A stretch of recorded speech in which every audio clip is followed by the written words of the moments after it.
evening, everyone, and welcome. Good evening, everyone, and welcome. We are going to give it a couple more seconds and then we will go and get started. But good evening, everyone. Thank you for joining us for our African American Caucus School Board Forums. If everyone would please mute, that would be greatly appreciated. If everyone would please mute, that would be survival tonight. A couple married for 41 years.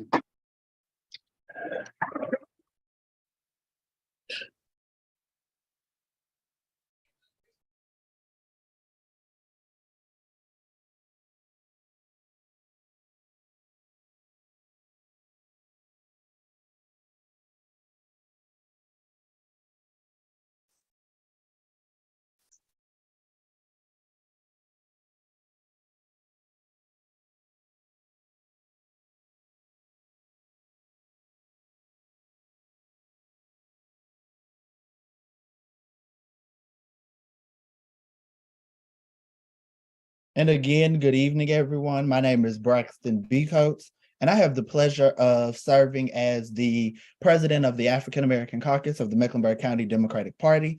And on behalf of the GOTV and Forum Committee of the African American Caucus, under the leadership of our two co-chairs, our first Vice President, S.Y. Mason Watson, and our parliamentarian, Mr. William Mitchell, we would like to officially welcome you to our second annual school board forums. Of course, this evening and this year, we are focusing on school board at large forums, and we hope that this evening's forums are both insightful and educational to you. And we greatly appreciate each and every one of you joining us this evening in order to be a part of this evening's forum. It is now my pleasure to introduce our moderator for this evening.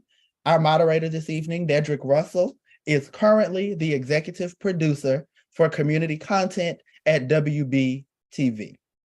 Dedrick returned to WBTV after spending a year and a half working on the corporate side of Gray Television as a talent acquisition specialist. In that role, Dedrick traveled to several colleges, universities, and conferences looking for future journalists to work at one of Gray's 113 television markets. Dedrick is excited and humbled to return to WBTV to tell impactful stories of the diverse communities in the greater Charlotte area. Dedrick is encouraged that WBTV is being intentional about connecting with people in various neighborhoods, hearing their voices and promoting positive change for them. Dedrick started his career as a one-man band at WJWJ-TV in Beaufort, South Carolina. He then spent several years in his hometown of Washington, D.C. as a reporter for News Channel 8 and WJLA. In 2003, Dedrick first came to WB as a general assignment reporter and was then later the education reporter for nearly 15 years. In 2019, WBTV assigned Dedrick to start focusing on community content for the station.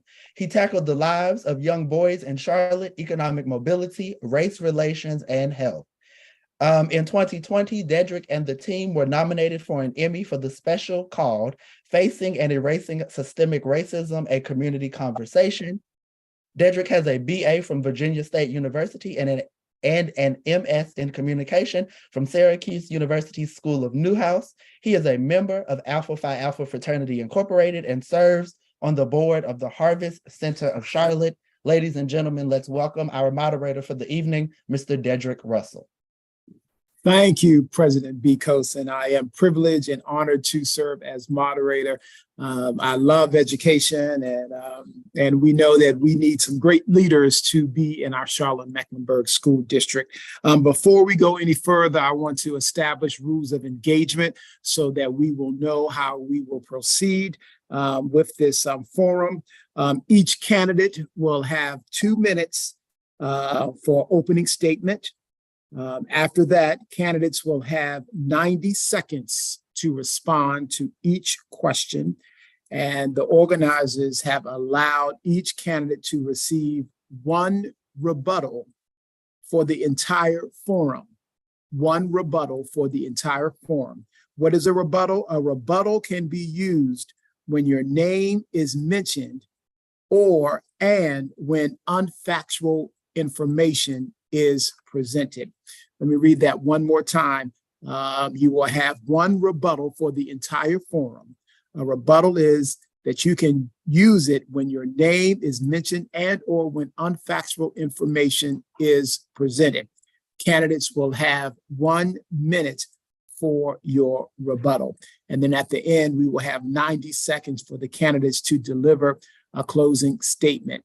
Ms. Yvette will serve as tracking candidates' rebuttals.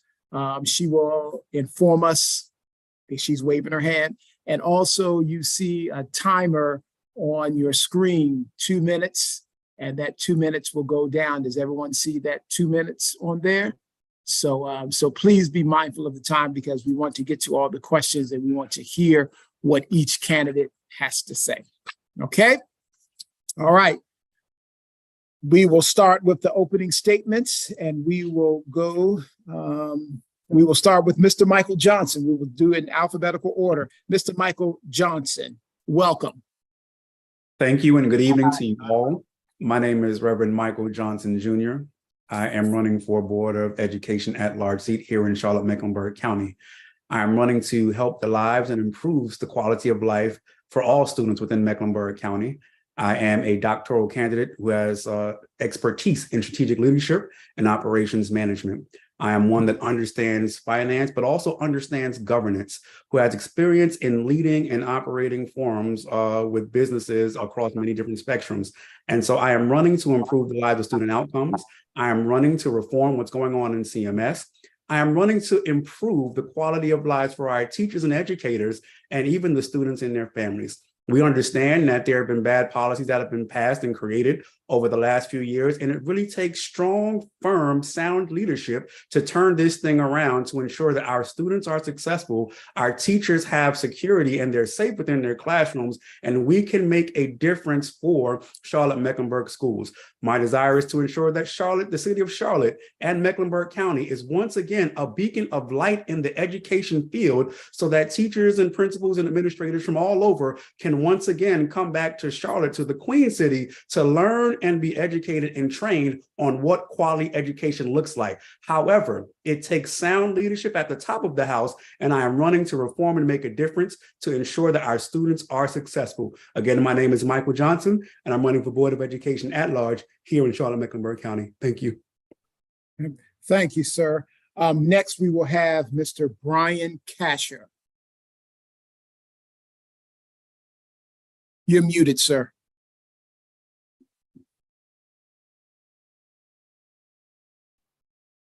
Hi, everybody. My name is Brian Kasher, and I moved here 18 years ago to raise my children. I had been working in DC, managing large-scale federal projects at the White House, Pentagon, Department of Education, Department of Labor, Department of Energy, and more. My wife and I decided to move here to raise our kids because we didn't have any roots here at all, but we just loved the environment and the greenery and how everything seemed to come together here in Charlotte. So we built our house where our children would go to Providence High School. My daughter ended up in 2021 during COVID, was the senior class president at Providence. My daughter and son have both gone to Providence Spring Elementary and Crestdale Middle. I myself have served 6 years as an art appreciation volunteer instructor at the district. And I also served 8 years as the district's first environmental health and safety manager. In that role, I did things like determine ventilation was a problem years before it ever got to the board level. Another thing, I did several hundred playground inspections. I was the first ever nationally accredited playground inspector, and result of one of Dedrick Russell's own news stories done several years back at one of the Montessori schools. Been part of the community, and I'm here more tonight, more than to ask for your vote. I'm here more tonight to ask that you all consider deeply what these candidates are saying and realize you have a choice to make between more of the same, which some candidates want, and change at CMS. I myself am a change candidate. Thank you. Thank you. Next, we will have Tigress McDaniel. Well, good evening. I am Tigress Sydney Acute McDaniel. I am a scientist and an economist at the doctoral level. I am also a lawyer. Just recently had my Juris Doctorate conferred in 2022. I am excitedly preparing for the bar, which will be available to me next year to take. And most importantly for this candidacy, I am also a teacher. I've been a teacher in the woods as a former park ranger with the National Park Service at Oregon Pipe Cactus National Monument and Shenandoah National Park. And those are border parks. So if you understand the scope of the work in the Park Service, the leadership style that would be necessary, the efficacy and the objectivity and integrity that is inherent to that scope of work, having both law enforcement and resource education responsibilities, then you understand the reason why I emphasize these particular sectors that I have worked in and thrived in. I am a transformative leader. Well, let me go back to the fact that, of course, I'm a teacher in the woods, but I'm also a teacher on farms with the Cooperative Extension Service and also with my own company, which I have owned. I've been otherwise self-employed for the majority of my adult life under my private corporation, Pursuit of Happiness Corporation, and I offer environmental sustainability consulting. I offer education consulting. Also, I've been a teacher in schools for both kids and adults. So my BS degree is in agricultural education and environmental science. So I've student taught in Greensboro, and I've also taught lab at the university level at North Carolina A&T State University, having taught lab for biology, chemistry, and physics. I studied under Dr. Ford for strategic implementation planning and transformative leadership. I took an additional 18 credit hours under him at the doctoral level. And I've been a community leader since I was. Your time is up. Yeah, I can't see it. I'm sorry, I can't see it. See? No. Okay. You can't see it either, Michael? Because I can't see. Yeah, I can't see it. I could see it before. It's available if you put everybody up in a grid. That's the only way I saw it. It's Well, I've got show. I hit show grid video. Okay, I see it. Yeah. Okay. All right then. Thank you. Thank you. Yep. Next, we will have Miss Liz Monterey. Do you see the timer, Miss Monterey? I see it. Okay. All right. Did I pronounce your name correctly, Monterey? You did. Thank you. All right. Your 2 minutes starts now. Hi, everyone. I'm Liz Monterey, and I'm excited to share with you why I'm running for school board at large. I'm not just a candidate. I'm a parent. My son will be starting kindergarten in CMS next year. He'll be a Garinger class of 2037, God willing. I have an MBA and a professional background of over 10 years in technology and finance. Working for a Fortune 100 company has given me the insights into what our students need in today's changing world, and it's changing quickly. I'm running for our students, our educators, and the community. Our community deserves school board members who truly represent the vision and values. We have a lot of work to do when it comes to the achievement gap. Black and Hispanic students are struggling the most. We make up 66% of the total student population, and around 70% of Black and Brown students are not proficient.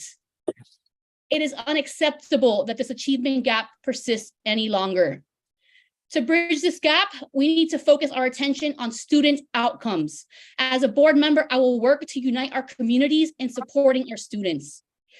And let's talk about our educators. They deserve more. A 7% pay raise over 2 years is not enough. So I'll be a strong advocate for additional bonuses, incentives, professional development, anything we can do to empower our educators and make them feel valuable, because they are. So why choose me? I'm a leader, a problem solver, a team player, and I'm committed to doing what's best for the children of our community. I was recently endorsed by Mecklenburg County Democrats and Equality NC, where I will continue to advocate for LGBTQ+ students. On election day, please vote Monterey for a brighter future for our students and our community. Thank you. Thank you. Next, we will have Clara Kennedy Witherspoon.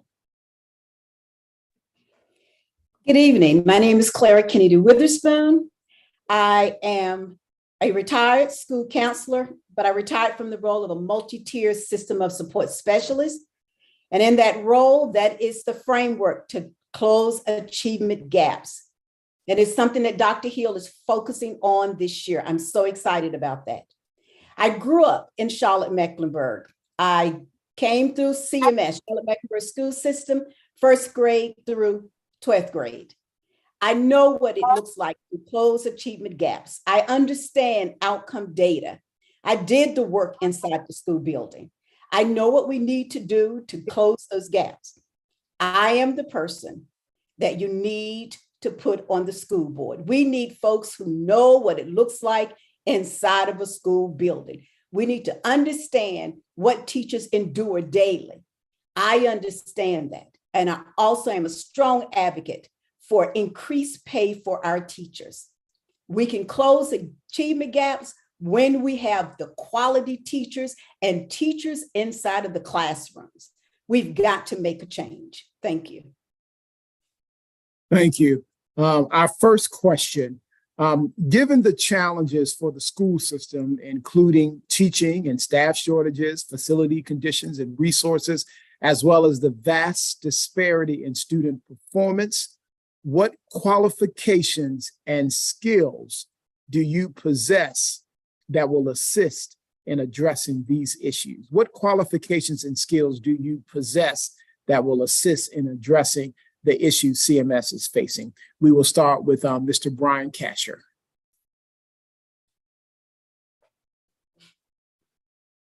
In terms of qualifications and skills, I was national faculty with the US EPA Tools for Schools program.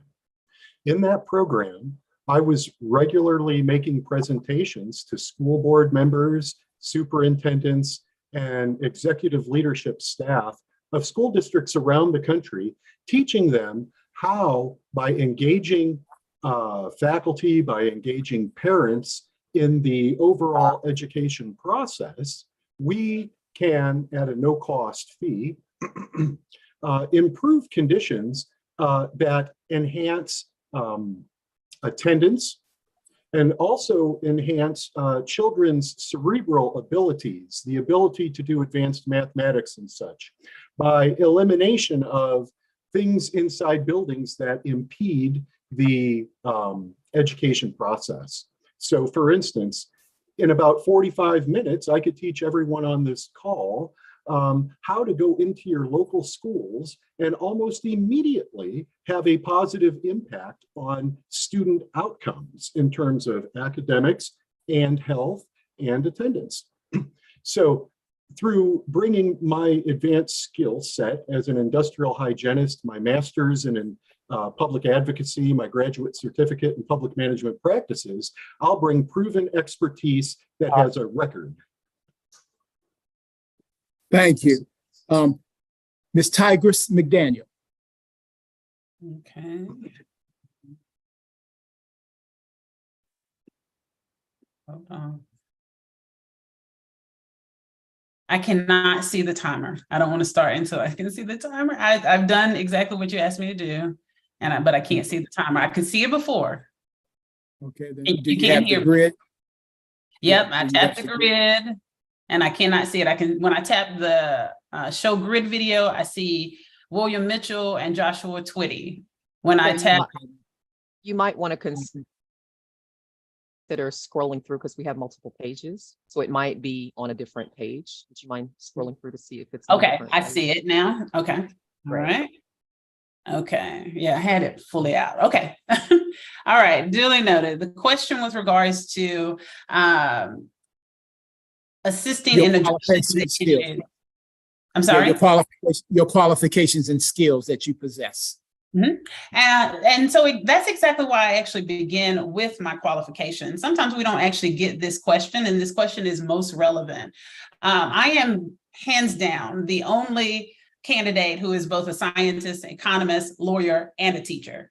And we all know how commonsensically those sectors and that academic expertise and professional experience lends well to CMS. Number one, with regards to being an applied science and environmental scientist, that lends towards addressing the issues of understanding the environmental impact on the children in the classroom, like the mold and the leaks, and lending insight into regards to understanding why the bond would be necessary. Then with regards to economics, equally, addressing negative externalities, the law, as it relates to the board itself, we understand that the primary function of the board is to liaise the voice of the community. And now as a Juris Doctorate, and even before, I can definitely communicate the more difficult or the less easily understood in law to the community and help them understand, and in an objective and transformative manner. So I definitely can assist in that regard. And academically, I've had proven success with all of my students, and especially in hard sciences. Thank you so much. Liz Monterey, what qualifications and skills do you possess to help CMS? Yes, so I have an MBA. My degree is in finance, and I have a minor in political philosophy. I have over 10 years of experience in business and marketing. And right now I work in a company that is at the forefront of AI, which is really important because AI is going to disrupt a lot of our future, and it specifically will impact how our students learn.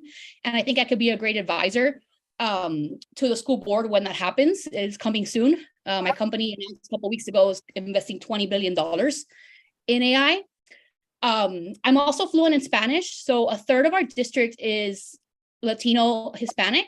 And I think I can serve as a bridge. I have heard from a lot of Hispanic families that they feel underrepresented and they feel that they are not supported enough in schools. So I think I can help build trust, and I think that will help with student outcomes.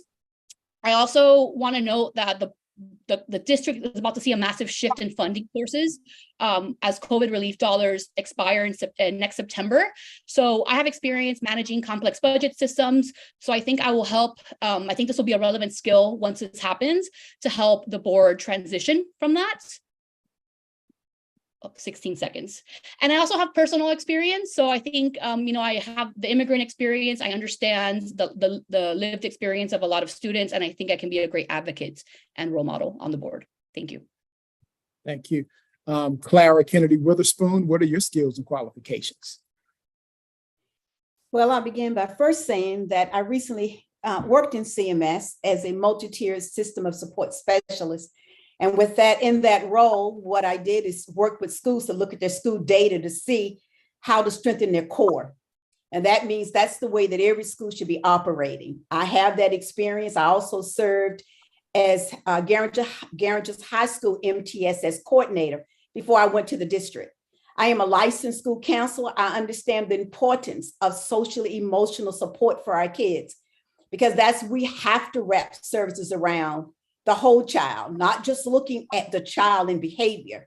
We've got to wrap services around the whole child. There's no way that you can separate a child from his home environment or what he or she may be going through. I also hold a master's degree in school administration, and so I understand what that looks like. But I also have ran a 21st century after school program that was federally funded with the same money that CMS receives. And in that role, what I did, I supported students who were level 1s, level 2s, and eventually level 3s to help close those achievement gaps. I understand what it looks like, what we need to do to look at data. Data should be what we do to drive changes. So I bring quite a bit of experience, but the most important thing is that I have worked inside a school building. I know the concerns of teachers, and I know what it looks like to turn our school system around. Thank you. Thank you. Thank you. The next question. What are the specific top 3 issues? Excuse me, do I get a chance to answer the last question? Oh, I'm sorry. You absolutely are. You are paying attention, Mr. Johnson. What are your skills and qualifications? No, thank you. Thank you kindly. Not only do I have my MBA, but I'm also, increasing that to get my doctorate in business of association, which specializes in strategic leadership and operations management. So as an advocate of education, a proponent of education, I understand what leadership looks like from the top of the house.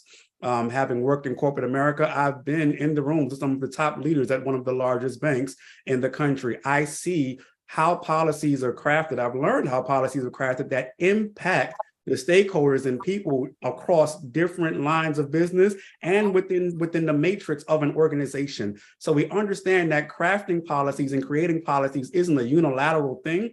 So we have to understand the impact of what our policies are going to do. Our policies have to ensure that the end user, which is our students and their families, are successful, that we can create an environment and a culture which they can be successful. So my experience lends itself not just from the corporate perspective, but again, myself. I own my own business. I specialize in project management, operations management, and strategic leadership. So I understand what governance looks like from the top of the house and how it cascades down and the impact policies have on children and their families across the board. So again, my experience outlines, not just from an academic standpoint, but from a very pragmatic place and perspective in real-time application. And so I believe these skill sets are transferable outside of the boardroom and corporate to education in the classroom as well. Thank you. Thank you. Thank you. Next question. What are the specific top 3 issues facing our school district, and what are plans, strategies, proposals to address them? And if so, if you can include funding and internal school board resources that may be required in your response. Again, what are the specific top 3 issues facing our school district, and what are your plans and strategies to address them? We're going to start this round with Tigress McDaniel. Yeah. And I am just making sure I'm going back to the timer just to make sure. I see the timer. You can hear me, correct? Yes.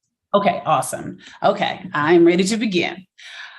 With regards to the top 3 issues, number 1, fit premises, which is, of course, the safety, the structure of the schools itself. That needs to be addressed. And of course, there have been past bonds and the current bond to address that. But I believe specifically, I can lend my expertise as a doctoral level scientist, having the background in agricultural engineering and addressing mold and addressing hydrology or water science. I believe that I can lend my expertise to Dr. Hill and the board and the school altogether in that specific regard.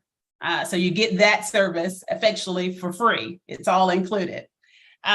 Number 2, of course, student achievement or student outcomes and grades. We know that the scores have gone down tremendously in math and science, and even in reading and English. And in that regard, I also thrive.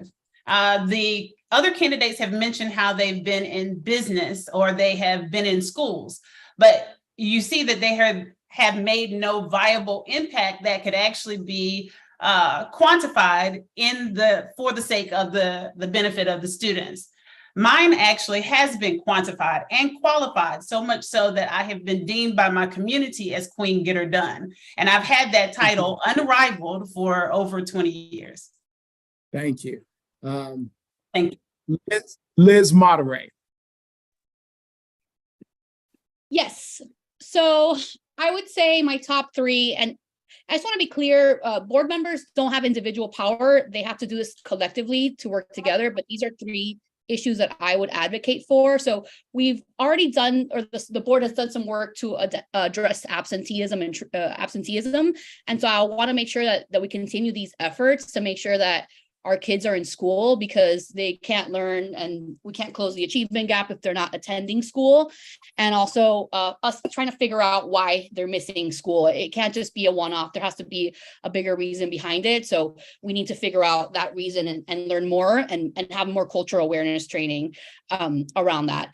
And then I would like to see a specific goal as part of our strategic plan to reduce out of school suspensions and hold accountable our schools on that, and challenge them to reduce these out of school suspensions, which we know lead to the school to prison pipeline. And then the last thing I want to see is more investment in K-2 early intervention, which the school board has said they're going to do, but the role of the board members to hold the superintendent accountable. So I want to make sure that we follow through on these great plans, because without accountability and without those meetings where we have clear goals and we're monitoring them twice a month in the board meetings, it won't be accomplished. So I will be focused on those three things. Thank you. Thank you. Clara Kennedy Witherspoon. My three would be this focus.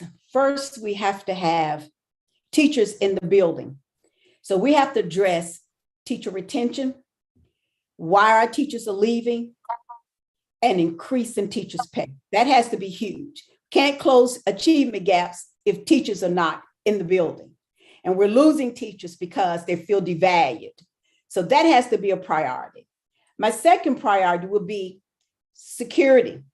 Security in our buildings so that kids will be safe, but not only kids, but our teachers and our bus drivers. I recently spoke with a few bus drivers and found out what they have to face with challenges on the bus. So we've got to do a lot around safety. And my third is closing the achievement gap, which could have been my first, but I wanted to put them in order.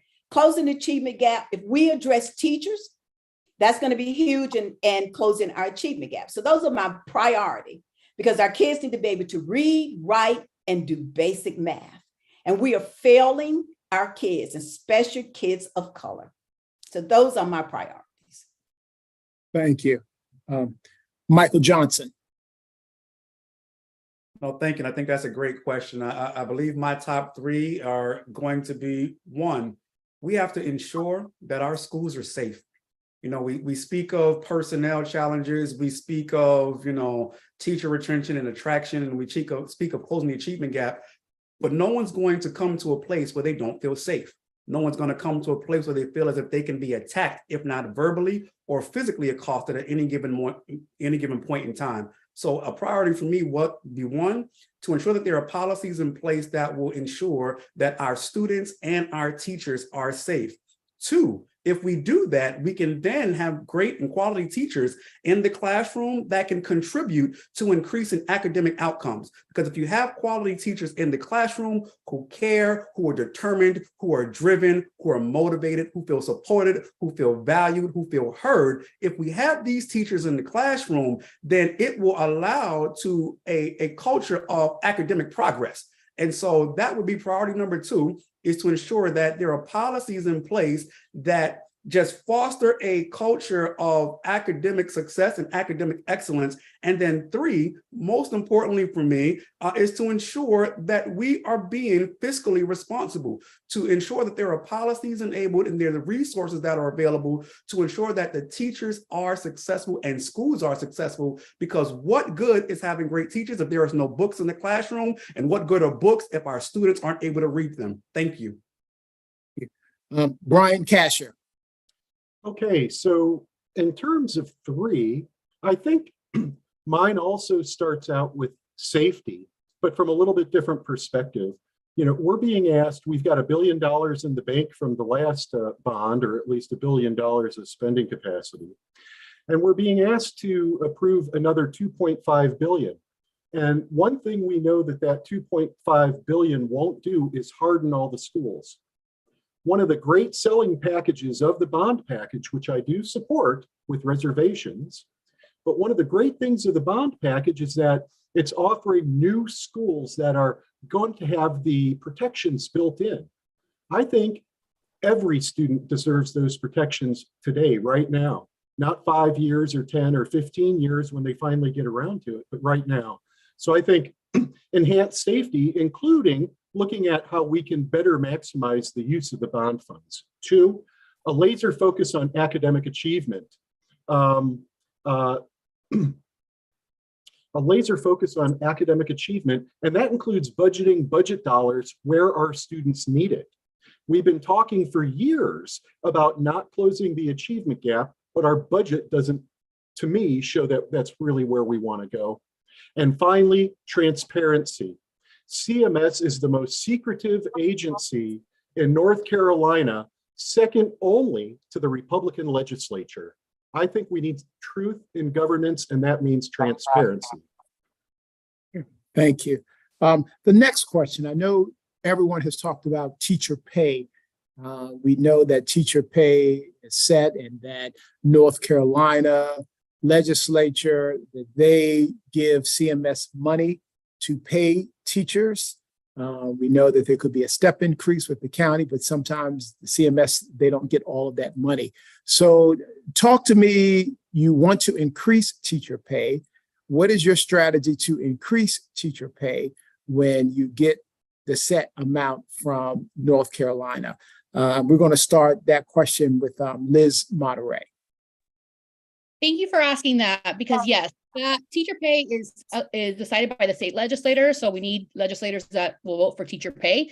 I think that there are other ways. So signing bonuses, retention bonuses. I know that the board passed a $5,000 signing bonus to our exceptional children educators, which we're severely lacking. And so I think we need more of that. We also need to incentivize our educators that have classrooms that are performing at proficiency or above, so that if your school is an F, for example, it's not your fault. It's a collective, right? So incentivizing educators for the performance, I think, is a great way to increase the morale and improve the culture, which is, I think, a variable that we can control from the school district perspective. We need to have, learning environments that are conducive to learning, a great place for you to go into work where, and then the overcrowding of the schools, right? We need to approve the bond so that we can build more schools and relieve some of the overcrowding so that our educators don't have, 2 classrooms per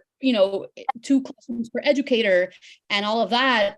So I think those are other things that we can do. And then the CMS residency program, which if you want to become an educator in your second career, it's a fast track, affordable way to do so. So making sure that we're finding other ways to get educators and more professional development so that we can promote our teachers from within. Thank you. Thank you. Yeah. Teacher pay, Clara Kennedy Witherspoon, the budget, where is all that money going to come from if the money is already budgeted? But talk to me, how would you increase teacher pay knowing that the state allocates the money for teacher pay? Where's the extra money going to come from? Well, first I'm say how disappointed I am that teachers only got 7% and from the state. But I think what CMS can do is to be more conscious and aware of how they spend money, because I have worked in the district and I know for a fact that sometimes we put things in place and put money in place, and I think we're sometimes wasteful.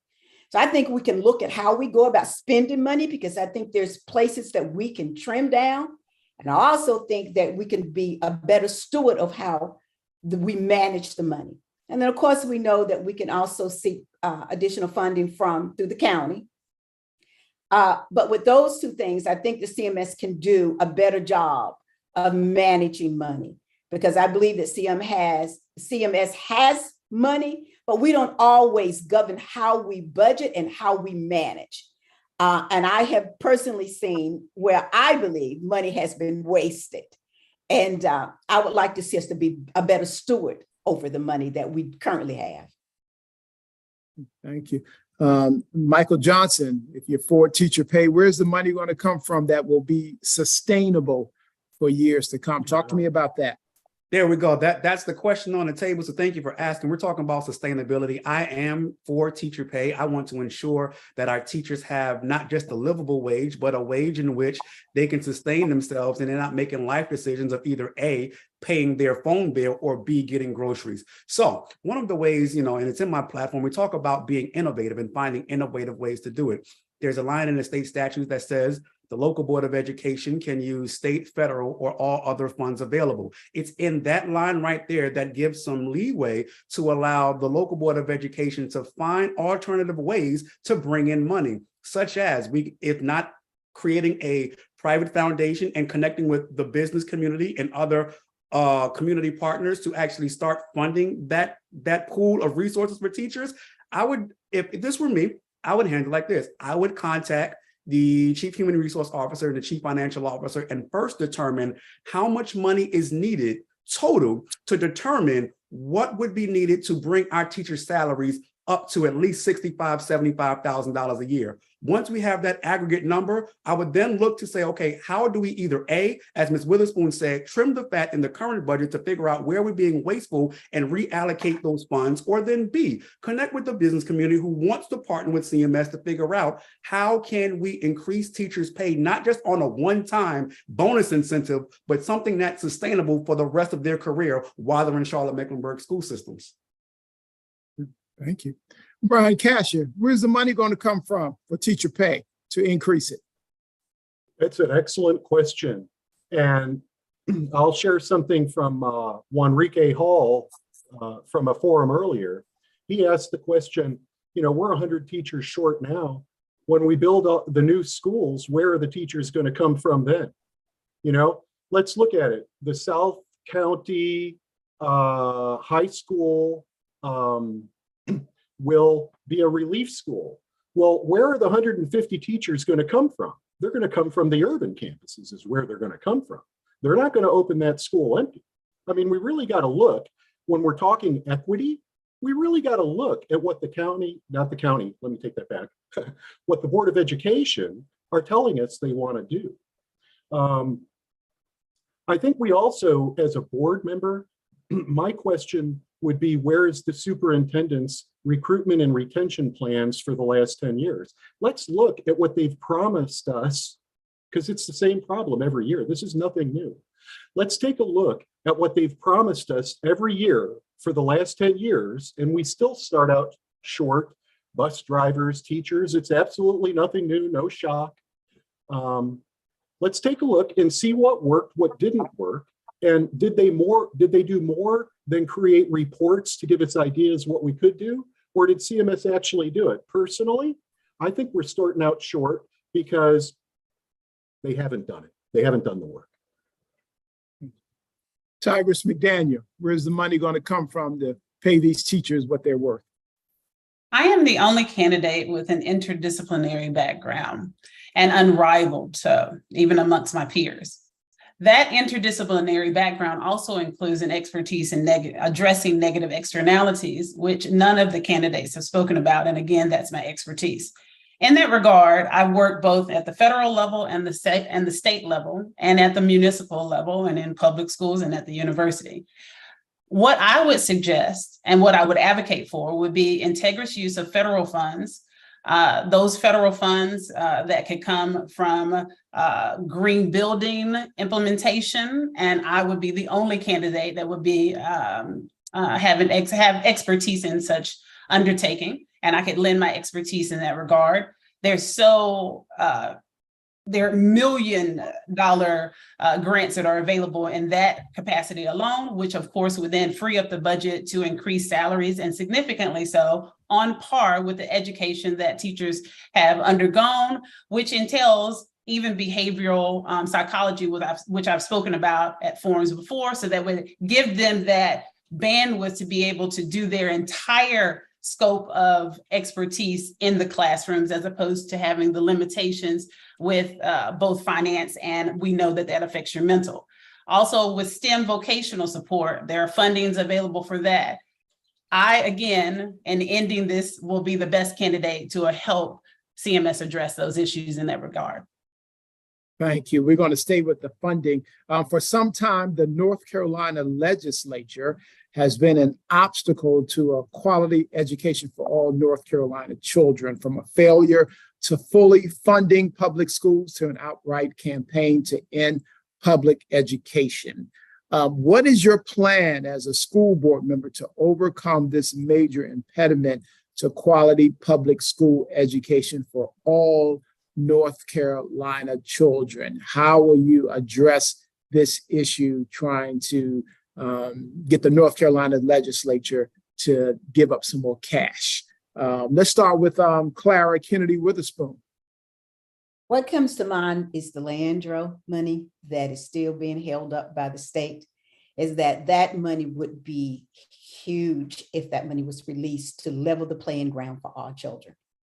So that would be my first take when we think about acquiring more funds.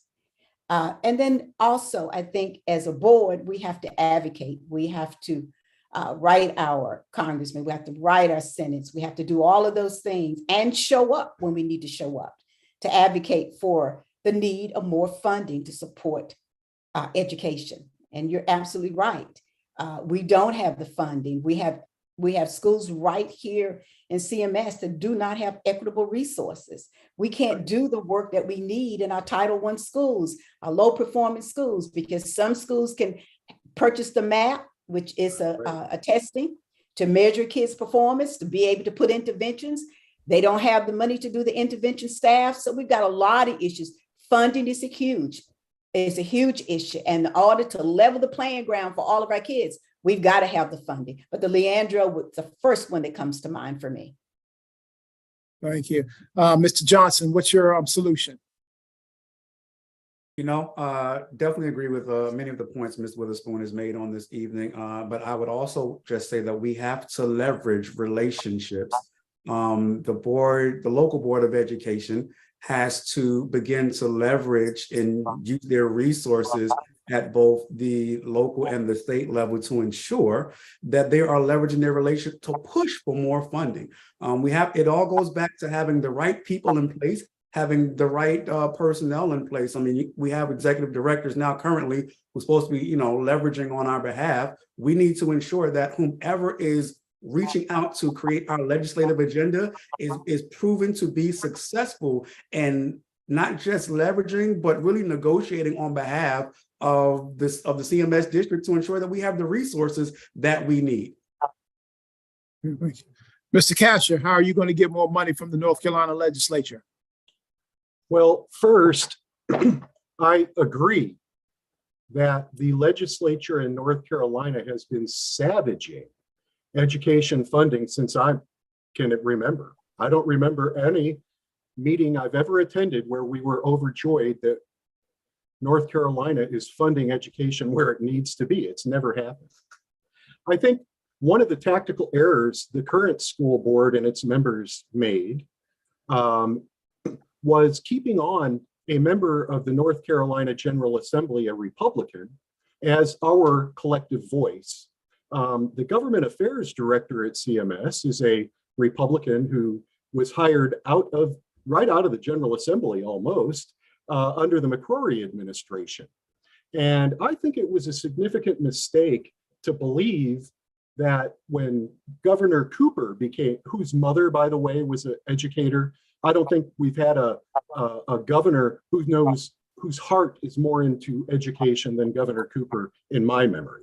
I can tell you that.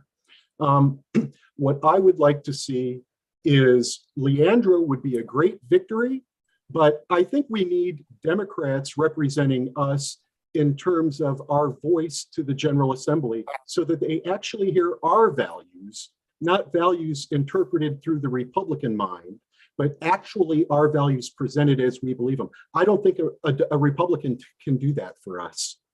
Okay, let me put the food away. Okay. Tigris McDaniel.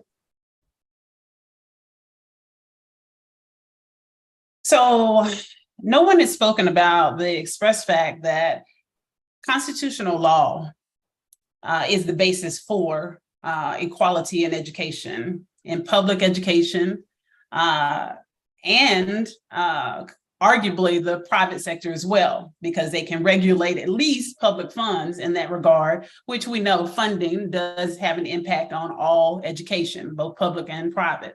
So since it is federally enjoined and I'm the only lawyer that is running for this seat, I would be able to lend my expertise in that regard in advocating for the fact that my fellow lawyers, legislators, the legislators who are lawyers, they know full well that there's a substantive and procedural basis for the constitutional enjoyment of them to actually follow and make sure that public education receives the app funding that is necessary.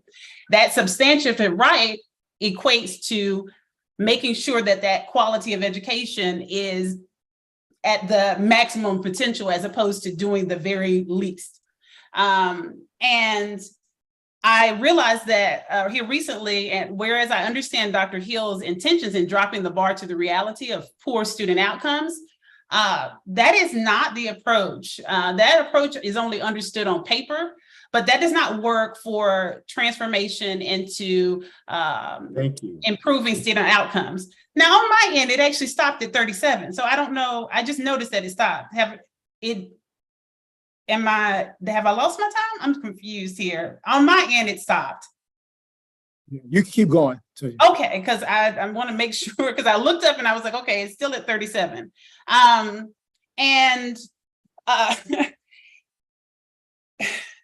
The biggest issue here is that we have to make sure that it is understood and that you have advocates in place that actually have the qualifications to speak the same language as legislators.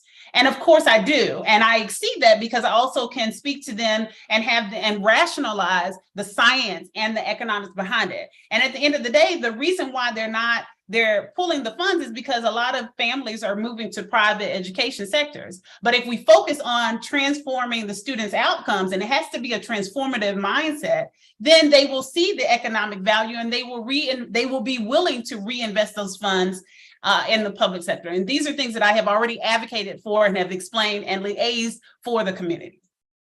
Thank you. Thank you. Ms. Monterey, can you see the timer? Yes, I can. Can you repeat the question real quick? Yeah, sure. For some time, the North Carolina legislature has been an obstacle to a quality education for all North Carolina children, from a failure to fully funding public schools to an outright campaign to end public education. So what is your plan, if elected, to overcome this major impediment to quality public school education for all North Carolina children? What's your strategy to get more money from Raleigh? Well, first, I want to acknowledge that we have 18,000 teachers, support staff, and admin that work in CMS. If we wanted to give them a one-time bonus of $5,000, that's $90 million. We cannot nonprofit our way out of this. We cannot work with business out of our way out of it. We need to pressure the legislator. The legislator has a full-fledged attack on public schools. We know what's happening with the vouchers. And so I want to work on the Intergovernmental Affairs Committee. I want to work with our legislators in Raleigh, and I want to activate our parents, and I want to let them know of their rights. And we need to be fighting for this in Raleigh because Raleigh holds the purse strings and they have not fully funded Leandro. And until they do that, we will not have equitable schools. The CMS is not equipped to change this issue. This is a systemic issue that starts from housing patterns to generational wealth, generational trauma, to socioeconomic status. It needs to be a partnership between the county, the city, CMS, to make sure that we have affordable living options, that all schools are great, that we have great teachers at every school, not just great teachers at great schools, and not giving the tools that we need to our schools that are not performing where they need to be. And that's where we truly reach equality. The bond will be a small bridge, right? Because it will improve facilities that are over 100 years old. We have so many schools that are a century old. That's how we start. Thank you. Thank you. In the board policy, the responsibilities of a school board member.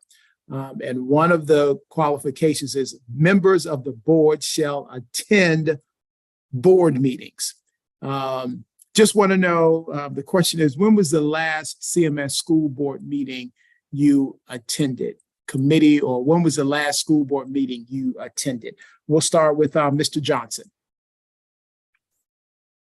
Yep, so I watch online. I watch the board meetings online as I care for my daughter in the evenings currently. And so when they are streamed, I stream online. Thank you. Mr. Cashier. I also streamed them online. The last time I was in person was when I testified in 2 minutes of public testimony that it's cheaper to take care of the kids in the first place than the cover-ups cost in the end. And it was that statement that I'm kind of in trouble, because I made just about the same presentation to Mothers for Liberty that I did to the superintendent as the leader of the community delegation that exposed CMS withholding lead poison results from 27 minority majority schools. When the press finally found out CMS had the data for almost a year, I was contacted, got those reports, and was the scientist who realized CMS had been redacting the reports, taking out the very information that parents needed to decide if their children had been exposed to poison or not. So I'll leave it at that. Thank you. Tigris McDaniel, last board meeting you attended. I do not regularly attend the meetings. More importantly is the voice of the community. And because I don't sit on the board, my time is better served with the community. And that's exactly what I've been doing. And in that specific regard, hold on, let me make sure I see the time. 1:13. Okay, perfect. In that specific regard, I've assisted the community with regards to advocating for their 504 plans, making sure that they have full understanding of their rights in that regard, the IEP, how that works, making sure that the parents, because I've taught ESL, which is English as a second language for immigrant parents. I also speak and write Spanish, and writing Spanish is very valuable as well, not just speaking fluent Spanish.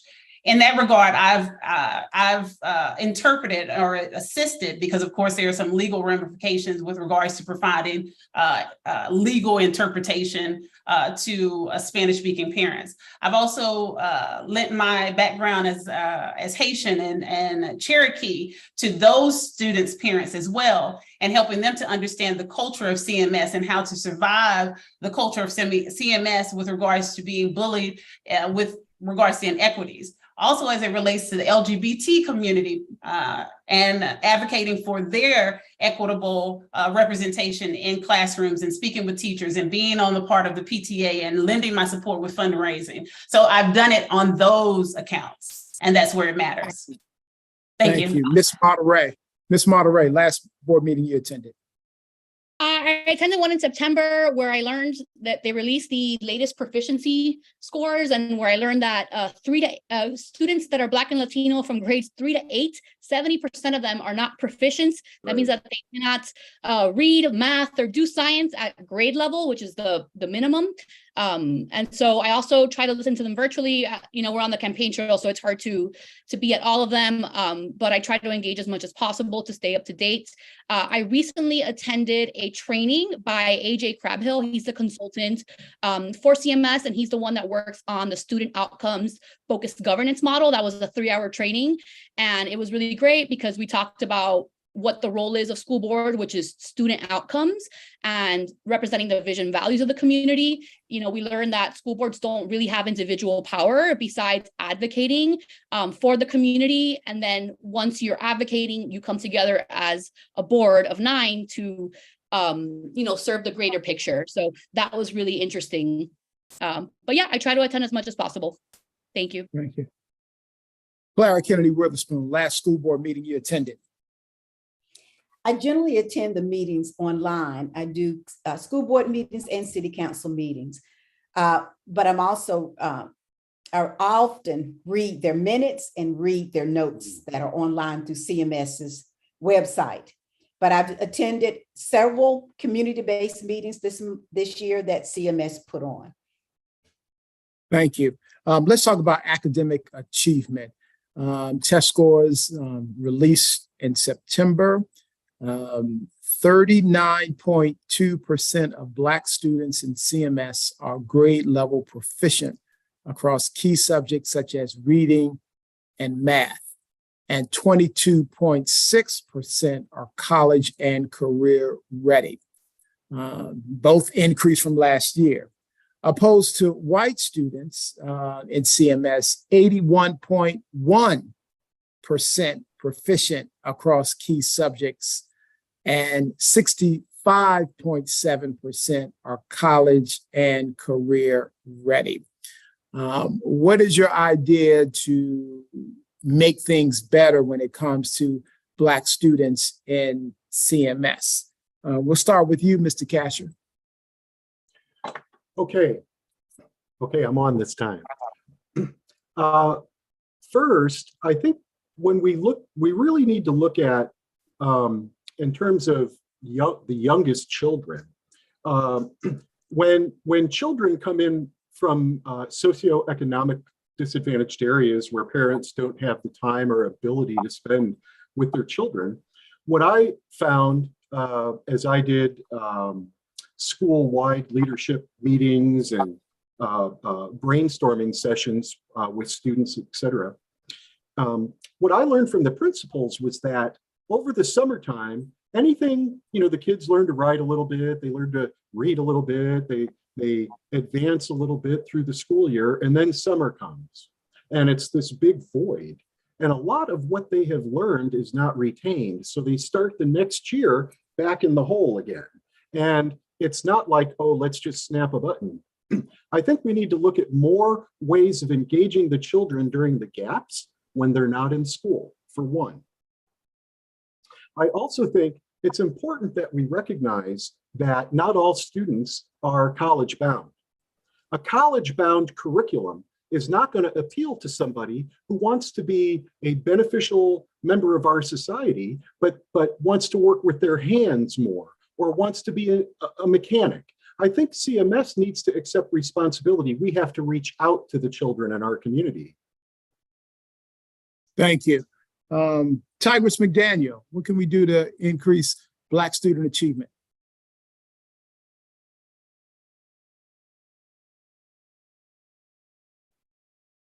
Exactly that which I have been speaking about repetitively throughout this forum.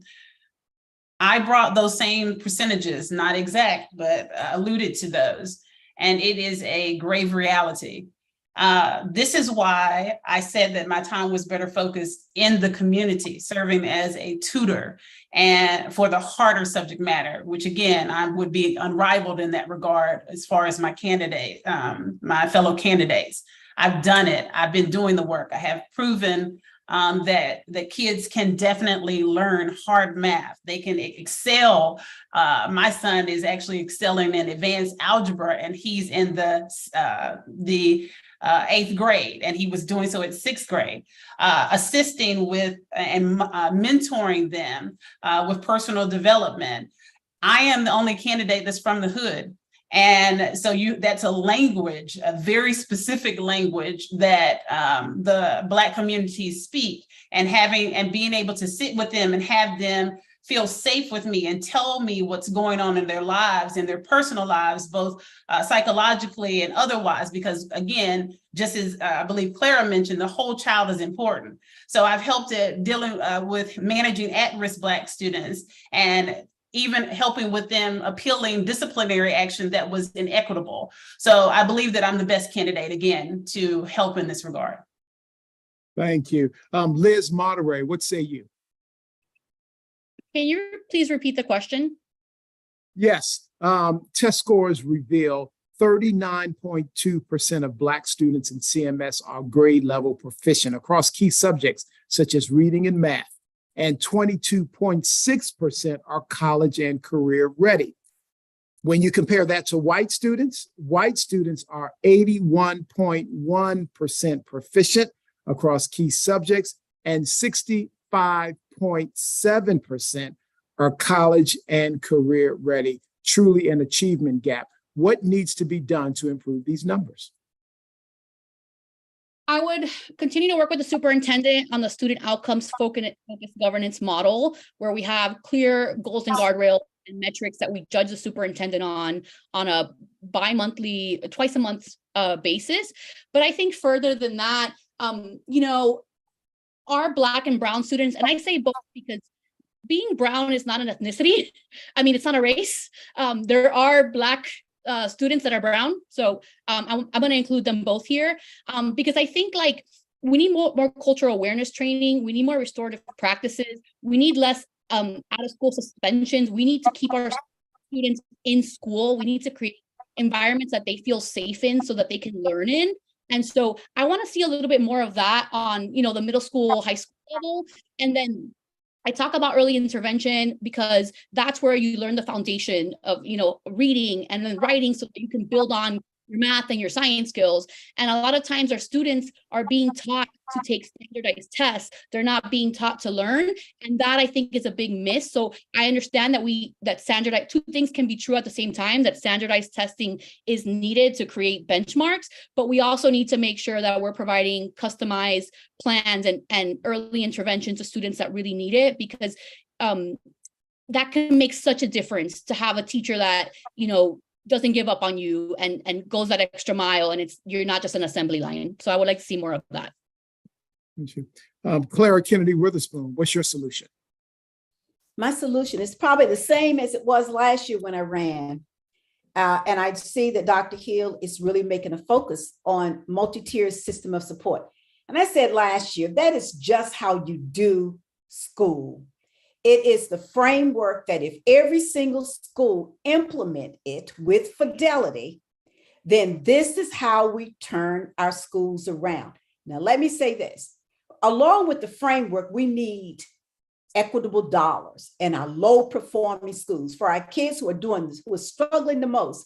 As I said earlier, we need funding for things like MAP testing in order to be able to determine where children are at various intervals. Generally, that happens at the beginning of the school year. And then to be able to have staff on, especially in our low performing schools, your interventionists, such as your teacher's assistants. I personally believe that there should be a teacher's assistant in our lower grades from kindergarten up to third grade so that the teacher can pull small groups. But if we implement a solid MTSS framework, looking at our data, if we look at the data would tell you what kids need to support. But we've got to provide the training, make sure schools are doing it with fidelity and holding everybody accountable to do the work. That is the framework. And there is statistics and research to prove that this framework works. So I'm excited that Dr. Hill is pushing it this year. Thank you. Thank you. Mr. Johnson, what can we do to make things better for our Black students in CMS? You know, I'm a proponent of the classical education model approach, where it breaks education down into 3 subsections, K through 3. It deals with phonemic awareness and the science of mathematics. We understand that if you can't read by the time you reach 3rd grade, the rest of your academic career is going to be somewhat difficult. So K through 3, it breaks down phonemic awareness and the science of mathematics. 4 through 8, it deals with logic and critical thinking. So now we're building on top of the basic fundamentals of reading. We're teaching kids in grades 4 through 8 how to deal with critical thinking and critical reasoning skills, and as logic. When we get to 9th through 12th grade, then we start dealing with rhetoric and how to explain oneself in the educational realm. Now, within this model, it also includes history, the sciences, and the arts. So it encapsulates an all-encompassing program that allows students to be successful, and it starts in the kindergarten classroom. Statistics show and data shows that schools who have used this model has increased their academic achievement. And I'll give you an example. So graduating class in 2023 in Arizona, their amount of scholarships for their 2023 seniors was $50 million. I believe that our students are capable of this. I believe that they deserve a chance to be successful by using this model. And so if we look at using classical education, it encompasses and allows our students to be successful from the ground up, and it incorporates all aspects of education, including social emotional learning. And so that's how we can improve it from the ground up for our African-American, Latino students and Black and brown students. Thank you. We have a question from the audience. Do you believe systemic racism still exists? particularly in the school system, or have we moved past it? Do you believe systemic racism still exists, particularly in the school system, or have we moved past it? We're going to start with Tigress McDaniel. I am so excitedly going to answer this question, and the answer is 1000% correct. It does still, unfortunately and detrimentally, exist in the school system. It exists in the form of standardized tests that are not culturally diverse. It exists in the inequitable enforcement of disciplinary policies. I've spoken out about this, especially as it relates to the unfortunate reality that most of the BIPOC community suffers from behavioral disorders, either with regards to psychology or maybe a diagnosed medical condition. My son has actually suffered at the hand of this. This is a great example. He has a 504 plan. He has EOE, eosinophilic esophagitis. That literally makes my child hungry. And we all know as adults when we become hangry, right? And can you imagine a child trying to navigate the landscape of a school system? 24 seconds of a school system when they're hungry and being bullied because they have to step out of the room so frequently to regurgitate. And if the teacher is not sensitive to that child's 504 needs, and these are things that are constitutionally enjoined that they should be understanding. So yes, the systemic issues still plague our schools. And again, as with my background, I am the best candidate to elect to address those issues. Thank you. Ms. Monterey. Yeah, I can give you an example of systemic racism in the lens of education, and that's through the privatization of vouchers and removing the income cap. One thing I want to note about racism is that there's a filter to it, and it's tied to economic status as well. Racism and low economic status, those groups are the victims of racism tend to be people of low economic status, systematic racism, through the way of the voucher program. By removing the income caps, now a millionaire can get a tax break when these vouchers were specifically intended to help our low-income families. And the vouchers were actually never been able to use when it was only for low-income families because they couldn't afford to pay the rest of what it would cost to go to a private school. A private school costs $10,000, $20,000, and you're getting a voucher of $6,000 to $8,000. And so who does that leave out? And that, I believe, is a systemic issue that we face. Even from the lens of the Latina that is white presenting, I still get racism in certain ways and microaggressions and things like that. And I see it happen to people in my community all the time. So yeah, I think we need to address it. We need to, it's real. Saying that you don't see color doesn't exist anymore. We see color and we acknowledge it. But yeah, it's still prevalent. Thank you. What say you, Clara Kennedy Witherspoon? You know, I think it's very sad that we're still having this discussion about systemic racism. I grew up in a time when there were segregated schools, during the civil rights era. But here we are, 2023, and we're facing the same dilemma. So I say, yes, we are still dealing with systemic racism. But I think that as a district, that we're trying to move to a better position to address more cultural diversity. We have a long way to go. We do, because we have quite a few teachers who do not, I won't say that it's intentionally done, who just do not have the culture of sensitivity to address some of our kids' needs. But I think we fixed that, or we began to work towards making that a better situation is by providing more training. But one of the things that I've seen often is that we're good at starting professional development around cultural sensitivity and systemic racism. But that's all that happens. We start it and we stop it, and we don't see an outcome. I think we have to create a program or a system that we really support our teachers who comes from different backgrounds to help them to understand that we all are different And that in order to educate children and educate them well, we have to be more sensitive. And that is my Mr. Johnson. Thank you. Mr. Johnson. When we talk about racism and systemic racism specifically, when we look at its original context and definition, it's antagonism by a person or a community or an organization or an entity specifically directed against a person or persons. And so when we look at what antagonizes people, is unfairness. Unfairness antagonizes people because when we look at how things are done, we have to ask ourselves, is this right? Is this righteous? And is this fair?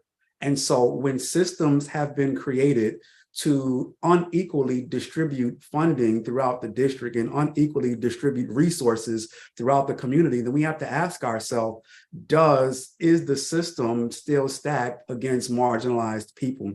And so to the question of have we fully moved past it, I believe until we can say that every school in Charlotte-Mecklenburg County is receiving the same quality of education across the board, no matter what zip code you live in, then yes, there's still some problems systemically that we need to face and address. It should not matter, or people moving to the county should not have to ask the question, oh, what zip code should I move to? Because they want to ensure that their kid get a quality education. It should be quality education from the north, south, east, and west, and every area in between within the district. That should be the standard of education. So we have not moved past it until we're all equal across the board. Thank you. Mr. Cashier, what say you? Institutional racism is alive and well. I've witnessed it. I remember when Ardrey Quell, there was a chance they might not get their AstroTurf stadium because of funding. And one of the cover-ups came up that I resigned over. And part of the debate was, do we go to Deanna Diorio and ask her for this extra money, and risk not having enough funding to get Ardrey Kell its stadium, the AstroTurf. It's alive and well. I remember almost every year I worked at CMS watching between $8 and $18 million being divided in a back room. I helped put the spreadsheets together, but it was no public debate. At the end of the year, when there's $8 to $18 million left over due to lapsed salaries, it doesn't go back to Raleigh. There's a spending spree at the end of the year. I don't remember the board ever sharing that with us. I don't know how you could find equity in such a process. In that, one, you don't know it exists. Two, it's behind closed doors. And three, if I bring it up, the current board members laugh and say that could have never happened. Well, it does. It did.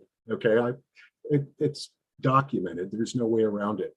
So it's alive and well. The only way to change it is to elect school board members who want something else and not the same thing. Thank you. Graduation rate, 82.6 graduation rate in CMS. We want that number to go up. What is your method and strategy to increase that graduation rate, 82.6, to increase it? We'll start with Liz Monterey. I would say continue to double down on truancy, absenteeism. Again, if students are not in school, then there's no way that they're going to graduate. If you miss 10 days, you fail a class. And so we need to be clear on the rules of that, just to make sure that we don't have any subjectivity in the policy of absenteeism, which is still not very clear at the moment. I think also, we can't just promote people to promote them. We need to make sure that they are ready to be educated, enrolled, or enlisted. They need to have the proper counselors from middle school to high school that will guide them through the process. There's great nonprofits that do that, but I think we need resources allocated for that can make sure that our students know their options. And if they don't want to go to college, all the other career fields that are available. And so making sure that we're guiding them through that process to make sure that they're able to graduate. Same thing with, out of school suspensions. If you're not in school, you can't learn. It's very hard that you're going to graduate and be able to be successful in the world. Not saying it's not possible, but it's the exception, not the rule. And yeah, those are the things that I would do to help our students make sure that they're graduating. Thank you. Thank you. Clara Kennedy Witherspoon. Okay, I worked as a graduation coach at Garinger. And yes, we do need to improve it. But one of the things that I saw, we had so many students that were working full-time jobs to help support their family. It's true. One of the things my co-counselor, my co-graduation coach and I decided to create was a proposal that we had decided to come up with to offer some options for our kids who were not going to be on a college career track, but who wanted to graduate. And so one of the things we thought about doing, and we looked at the state guidelines and we looked at what CMS offered. And we proposed to drop the credit hours still within the state, but not necessarily what CMS required, because students were working. We've got to be flexible. And a lot of our Latino kids, can I tell you, a lot of our Latino kids were holding full-time jobs.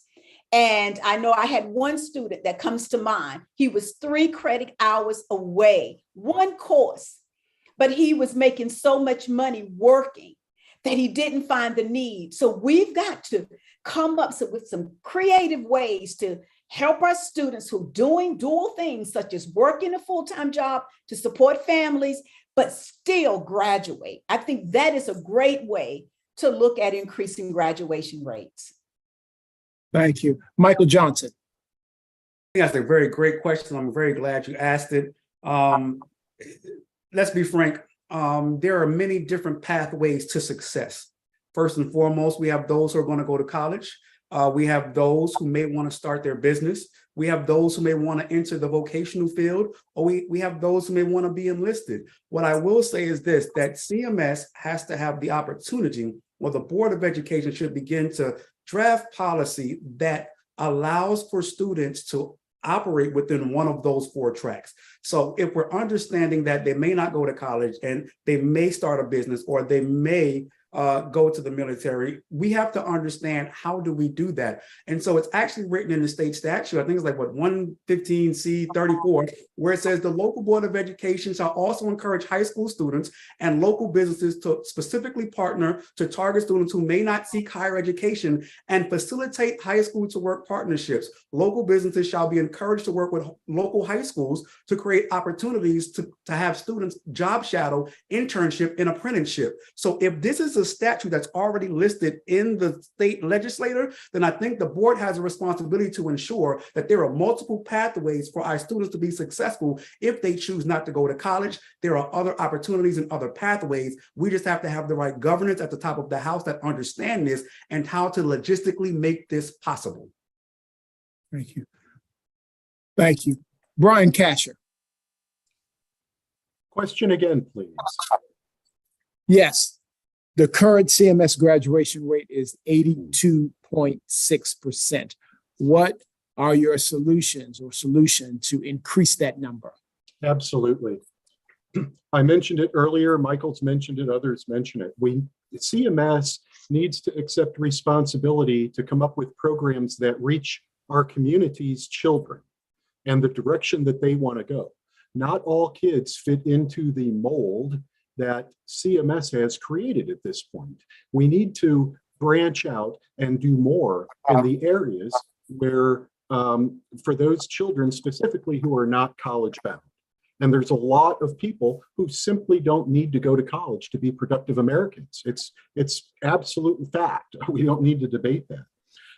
I also do believe we need to look at our existing policies and look at the policies that we have in place very closely, because I don't think we're enforcing the policy we have. We have policies on transparency. We have policies on inviting parents in the community into the schools. I just don't see it happening. What I see happening is the school board tends to be a bit standoffish. I see the school board not welcoming parents into schools, not encouraging the business community to come in. But instead, and I'll take it a step further. The school board even created animosity between the school board and the county board. And we're all in this together. We shouldn't need to battle within. I love that the county board gives us all the supplemental funding for our teachers and want it to continue. Thank you. Tigress McDaniel. Yes, so what my fellow colleagues have not spoken out about is the express fact that what they're suggesting actually perpetuates a defeatist mentality. Whereas, again, I've spoken out about with regards to Dr. Hill's proposal to drop the diploma endorsement goal, drop it to reality. That is a defeatist mentality up front. What message does it send to the kids who are at this juncture in primary education? Like, they can't do it, so we're not even going to try. We're going to lower the standards. When I enter the room, humbly and proudly, the standard is automatically raised. With regards to transparency in the room, people don't like to lie around me because they know I'm going to pull their card. As it relates to things like that, these are the issues that come into place when you have a board that can impact change through the superintendent and transformative leadership that can actually rally people to be excited. And when we're talking about raising the standard, we're not talking about just efficacy, we're talking about enthusiasm. It is no secret that I have a cheerleader personality, and that has actually lent well in many sectors and the education sector with motivating students to have an increased valuation for education in the first place. We have to have them understand that the interdisciplinary nature of it is grand. And I agree with Clara with regards to truancy. We can't have students out of the classrooms because there's COVID and there's home environment that matter. Thank you so much. Two questions. Can I add a rebuttal? I guess you can call it a rebuttal. Yes, you have, yes, 60 seconds. It's about career path. CMS has career technical education, which offers our kids an optional career path, and it is diverse. Garinger has many programs, but a lot of our schools do. What we don't do is market it well, but CMS has career technical education. Thank you so much. Next question from the audience. Many books being challenged today are books about the LGBTQ plus community. I know we got the Parents' Rights Bill and things like that, but what would you do to propose that CMS can show that they are supporting the LGBTQ plus students? We'll start with Ms. Witherspoon. I would first say that every child that enters our school building is important. Their family structure is important. And I think that as a CMS board member, prospective board member, we have to definitely take that into consideration. But I want to share a quick story, and if I have time to do that. I was out canvassing. Do I have a minute? Quick minute? I was out canvassing. You got it. Okay, I was out canvassing, and I met two dads who had the most beautiful daughter. And then I left that couple and I went down to another couple who had totally opposite opinions about that question you just asked. And the position that I took, I told about this sweet little girl, and she had two dads. And I said, it is important for us to make sure that child knows that her family is valued. We don't get to choose the structure, but that child is the most important person. So we have to be inclusive of all of our children. Thank you. Michael Johnson. That's a very great and fair question. The reality is that it boils down to this. We have to be fair, and we have to ensure that every child in CMS is seen, is valued, and have to remember this: the board's job is to make sure that we are educating all children, not just certain kids who come from certain demographics and certain backgrounds and certain family structures. It's important that CMS educates every child within its purview. And so the question of book banning, we're not talking about banning books. We're talking about educating children, and to make sure that every child has the ability and the opportunity to learn how to read, how to write, and how to do mathematics to ensure that they are successful in their future. That's the responsibility of the board, to make sure that every child in its purview has that opportunity to learn and learn well and learn in a very safe and equitable environment. Thank you. Mr. Casher, Brian Casher.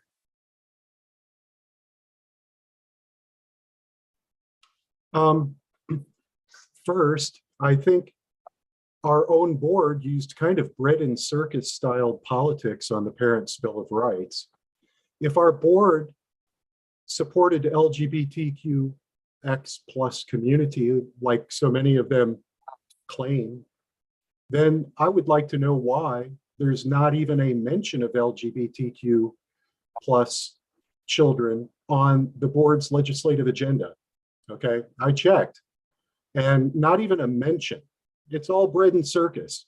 If our board did not want the Parents' Bill of Rights passed in record speed, it could not have happened. For the Parents' Bill of Rights to be deployed on this community before any other school district, most school districts didn't even know what hit them yet, right? And we had 2 weeks without libraries, or at least in some respects. I think the truth is, you know, we really got to look at what our school board is really doing, not what they say, but what they do, okay? If our school board supported LGBTQX students, we wouldn't have passed the Parents' Bill of Rights in record speed. We wouldn't be the model for all of North Carolina schools to follow our lead. And, you know, how did they do it? Because their executive director, our voice, and our executive director of government relations is a Republican. They knew what was coming. He knew exactly what to do. And they're, I'm sure, very proud of their accomplishment. I say no more bread and circus, tell the truth. Thank you. Tigress McDaniel. It goes well beyond books.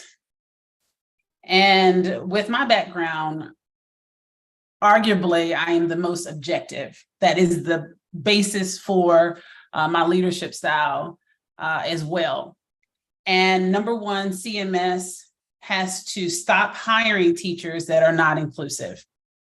And they've done way too much of that. So that I would be able to impact that as a board member to advocate for that with regards to Superintendent Hill.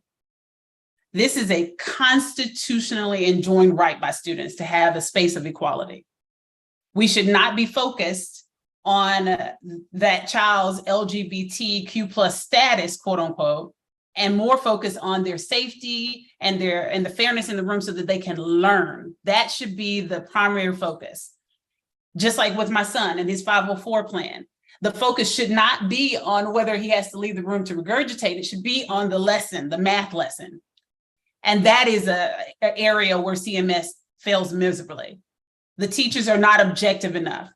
I do disagree with Clara with regards to the teachers are not equipped with cultural inclusivity. They should be. That should be a benchmark for the hiring criteria, and that should not be overlooked. That should be a big benchmark. And we know that students learn better in classes where they are represented. So there should be LGBTQ plus teachers that are hired as well. Thank you.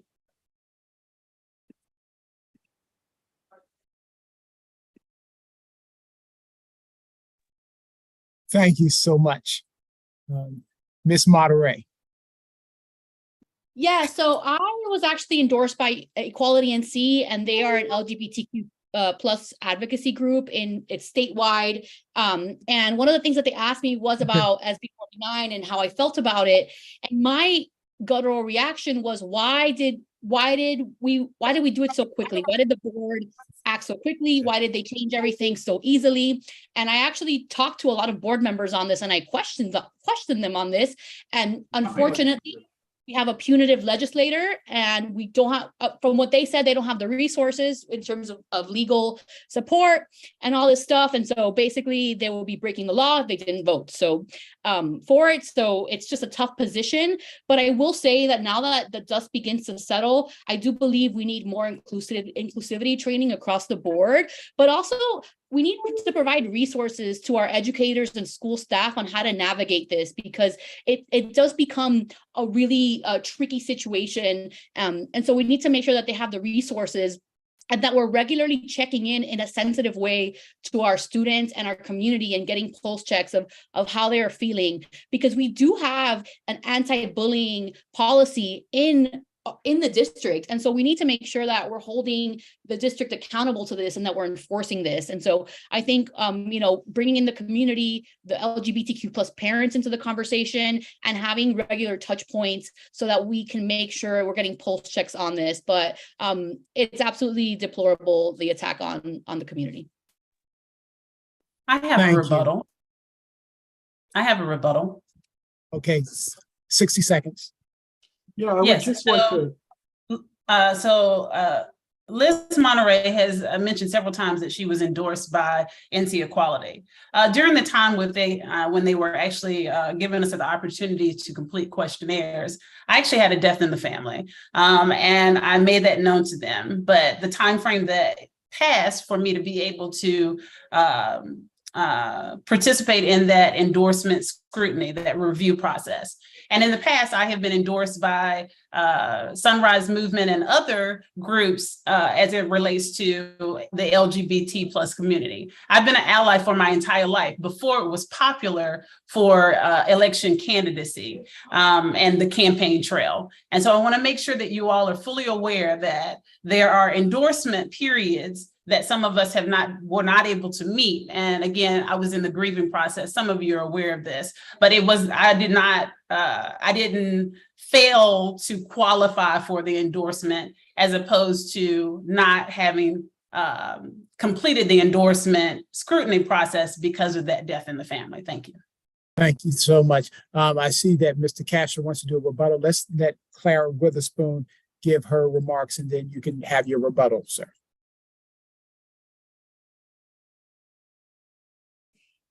Is this the closing remarks or in reference to the last question you asked?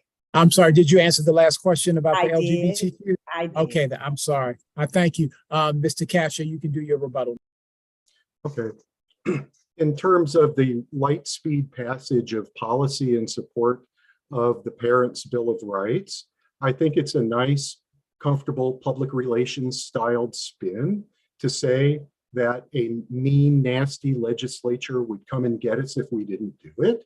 But I think the truth is that the superintendent has meetings with the leader of Mothers for Liberty. That's not a secret, okay? That the legislative director, executive director, who works on this stuff is a Republican who came right out of the General Assembly. You can research his name.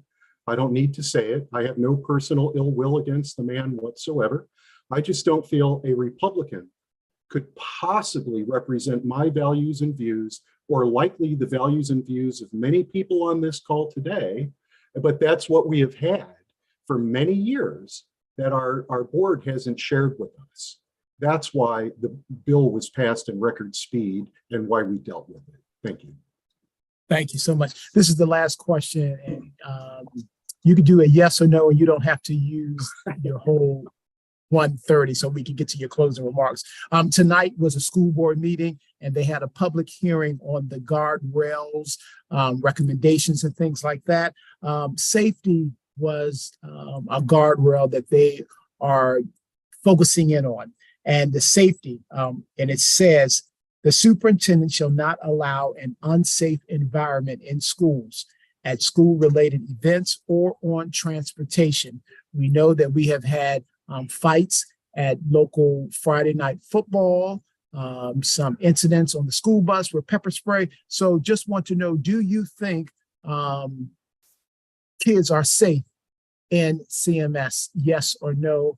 And just give a quick minute on how you would rectify that situation. We're going to start with Brian Casher, since he has his magnetometer, his weapons detector. Yes, I think generally kids are safe. I would give it an 80-20. I would say 80% of the time the kids are safe. It's the 20% of the time we're worried about, and this that costs $20 could prevent an awful lot of aggression at football, soccer, basketball games. Thank you. A scanner? What's What's a line gonna do? Okay, Tiger.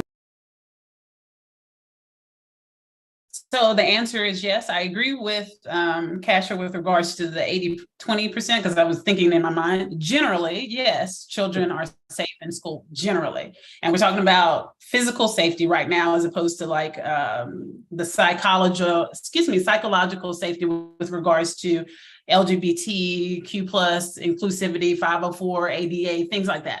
Okay, so I would approach this in the way of advocating again for transformative change in CMS, and that's raising the standard, inspiring a culture of community oneness with the parents, the students, involvement, wanting that high achievement all together. And I know that lifestyle from James B. Dudley High School, where we had shootings every weekend at football games, and disruptions in class, and fights in the cafeteria. And what changed that was the community oneness, having a vested interest, almost like a fraternal set of classes each year. In fact, we have a calling from my class, 1994, and we hold each other accountable, and we're vested in each person's achievement. I think focusing on that cultural element is going to be necessary. I can't see the timer. Yes, it's stuck at 150. Okay. Okay. I wanted to stop. All right. Thank you. Liz Monterey, what say you about safety in schools? You know, safety is a nuanced conversation, and and two things can be true. There are situations that we hear with the, Friday football fights or situations, and generally our schools are safe. But I would like to see more prevention. I know that we have the see something, say something anonymous reporting. We have tip lines. I think if we can get threat assessment early on, that could be really helpful. Students that demonstrate warning signs or if they're a threat to themselves, we need to get more communications around that and more awareness. But yeah, I don't think we live in a perfect world where there's never going to be incidents that exist. Thank you. Ms. Witherspoon, are students safe inside CMS? I want to say that that's a yes and a no. And I say yes and a no is because I think that we've done some good things as pertaining to safety, as far as the metal detectors that we're now using in some of our schools, possibly not all of our schools. But I think there is an issue when we talk about bullying. I've had several parents that come up to me since I've been campaigning and talking about bullying and how that is not being addressed. And I know from being the inside that if a child says something, district has to do something. If a child brings something to a teacher, the teacher has to do something. I'm having too many parents telling me about bullying, their child being bullied, and nothing's getting done. And the other issue that I bring about safety, it's the issues we've got going on buses. I saw a fight that my mouth just dropped. Our bus drivers need to feel safe. So I think there's a whole lot of work around safety. And I don't think it's just one item. It's so many things. We can think about shooting. We've probably done a better job about that, but there's multiple areas that I have concerns when we talk about safety. Thank you. Mr. Johnson, what say you about safety in schools? Are kids safe? Overall, from a very general perspective, I would say that students are safe. 100%, not at all. It's not a clear picture. Many of my colleagues on the call tonight have spoken of instances, and we can keep that list going. But I would love to believe that the district is doing everything possible currently to ensure students are safe. So what we need to do is ensure that we have additional resources on the grounds, within the buses, or provide resources to ensure that there is additional support available for the schools, for the classrooms, and even for the buses to ensure that our students are safe, our teachers are safe, and our bus drivers are safe, to ensure that there's a positive academic climate in which our students can learn and achieve success in which they're trying to achieve. We have someone on the call who don't believe in the power of school resource officers, but I think that they can be a very valuable resource to the education system if providing the proper training to the teachers and staff. Thank you so much. And thank you, candidates, for responding to our questions. We will now begin our closing remarks. You will have 90 seconds for your closing remarks, and we will begin with Clara Kennedy Witherspoon. Clara Kennedy Witherspoon, running for school board at large. I hope that you now know that I am one of the best candidates for this election. I ask that you vote Clara Kennedy Witherspoon for school board at large. Thank you.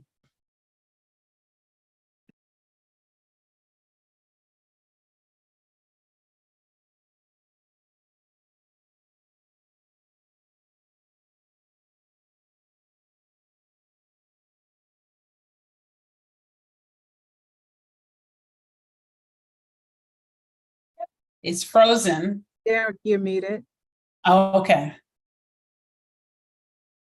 No, did he call my name? Because I couldn't hear anything. Derek, He did? Derek, you're muted. I'm sorry.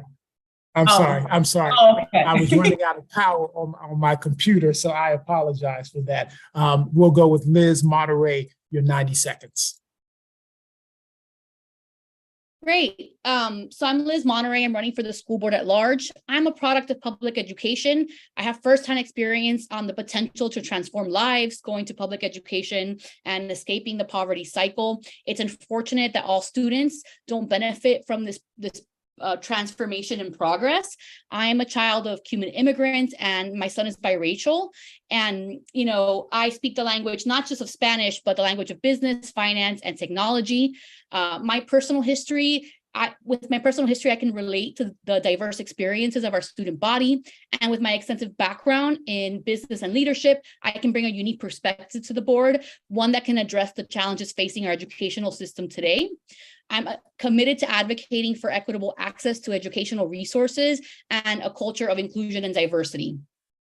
I will naturally advocate for Black and Latino students who represent the majority of the school district, but it's crucial to emphasize that, you know, we have a community of students that have special needs and that need additional resources, our LGBTQ plus community. And so I want to make sure that they have the support and resources that they need to succeed. I'm running for the school board because I am dedicated to making a meaningful difference in the lives of our students, and I'll be laser focused on student outcomes, advocating for our educators, and building community. On election day, vote Monterey. Thank you. Thank you so much. Tigress McDaniel.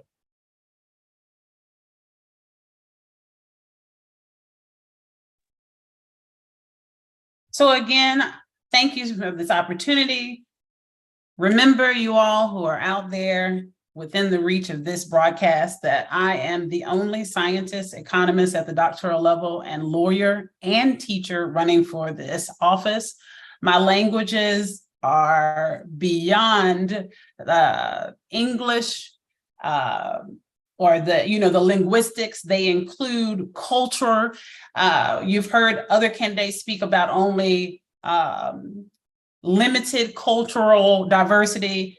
I'm here for all students. I jokingly say that I'm here for all them babies. That includes Asian Pacific Islanders, which not one candidate has spoken about. I've spoken out about that. The LGBTQ plus community, the ADA community, those individuals who go from charter, come back into the public setting.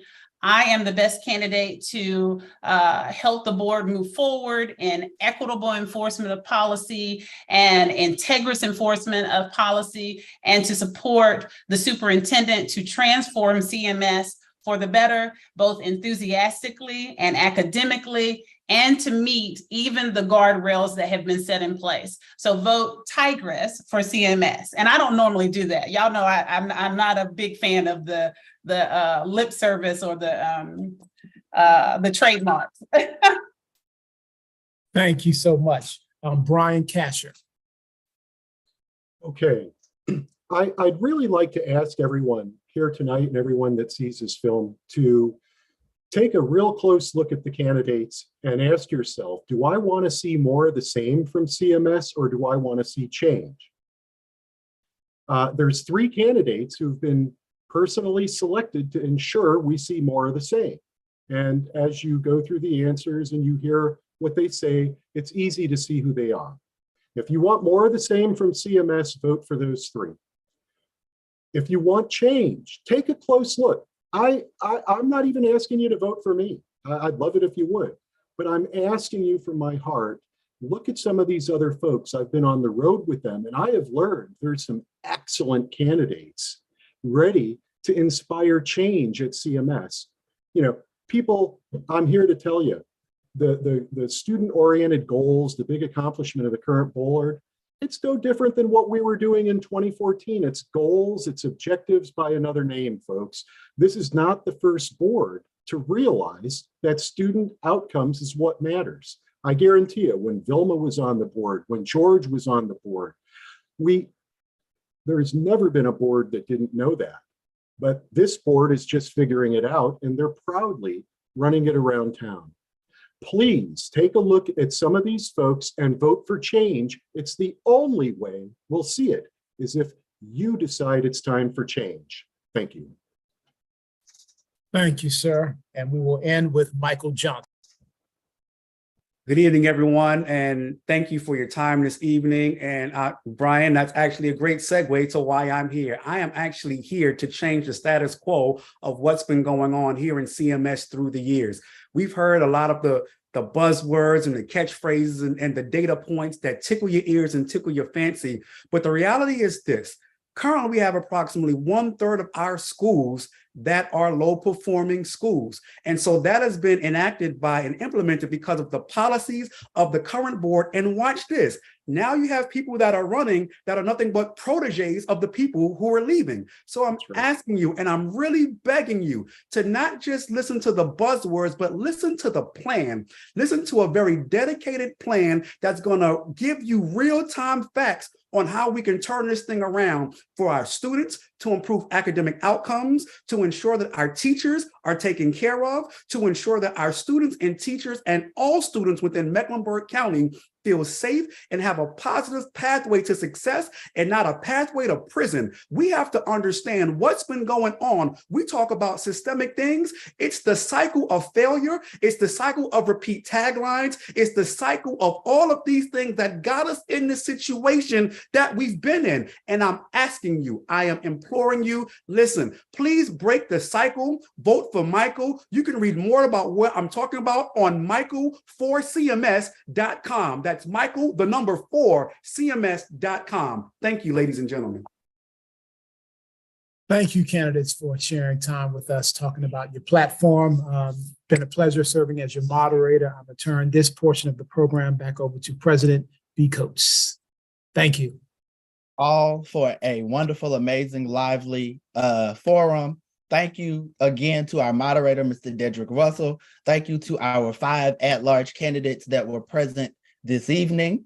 And thank you to those of you who are viewers and showed up this evening to be very informed and educated voters. Again, early voting is coming up starting next week, and then Election Day is November 7th. Please make sure that you are voting for CMS School Board at Large. Lastly, I would just briefly make some announcements on behalf of the African American Caucus before we conclude this evening's meeting. The first announcement is that the second half of our at-large school board forum will be hosted this upcoming Thursday, October the 12th, from 6:30 p.m. to 8:30 p.m. via Zoom as well. And the remaining candidates will be joining us on Thursday.